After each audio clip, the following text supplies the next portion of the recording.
अब हम Arabic vocabulary में देखने वाले हैं कि कलर को किस किस नाम से पुकारा जाता है, कौन कौन से कलर होते हैं और अरबिक में उन्हें क्या कहा जाता है।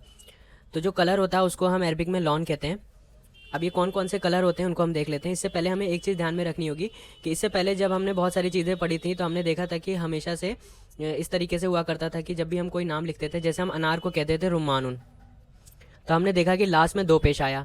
सिमिलरली हम देखते थे कि सेब को हम क्या कहते थे, तुफ़ाहुन, तो इसमें भी लास्ट में दो पेश आ रहा है।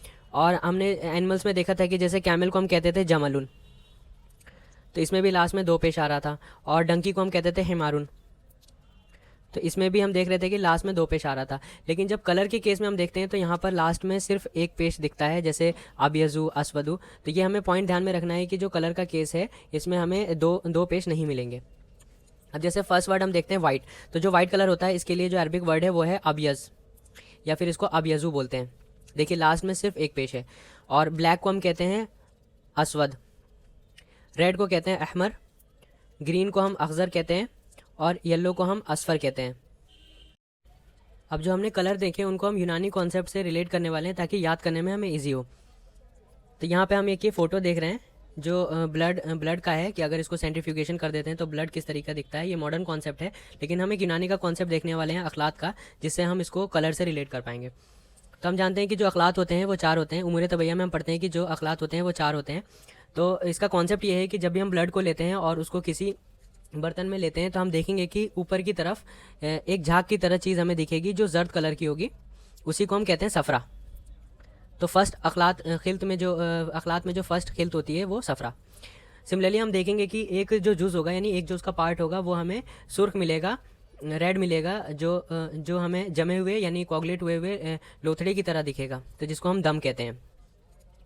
अब इसी के अलावा यही खून अगर हम इस तरीके से लेते कि ऐसे बर्तन में लेते जिसमें गर्म पानी हो, तब क्या होता। तो अभी तो हमें दो पार्ट इसके दिख गए, यानी दो खिल्त दिख गई।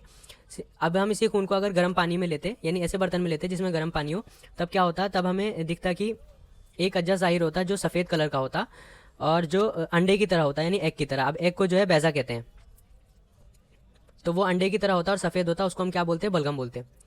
और इसके अलावा एक गलीज़ जो होता, गलीज़ मादा होता, गलीज़ जूस होता है, जिसको हम स्याह कलर का, जिसे स्याह कहते हैं, तो वो होता सौदा, यानी ब्लैक।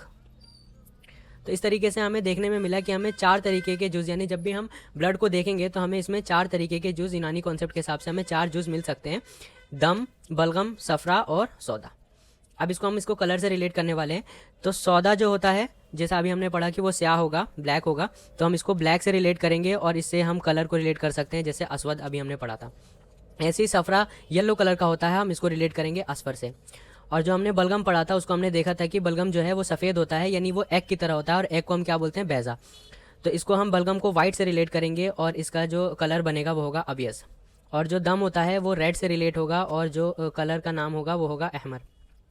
तो हमें चार कलर मिल गए और चार खिल्त के हिसाब से हमें चार कलर मिल जाएंगे, दम, बलगम, सफरा, सौदा, जो होगा red, white, yellow and black. और जो इनसे रिलेटेड कलर बनेंगे, दम से रिलेटेड हमें मिलेगा अहमर, बलगम अबियस, सफरा असफर और सौदा असवद।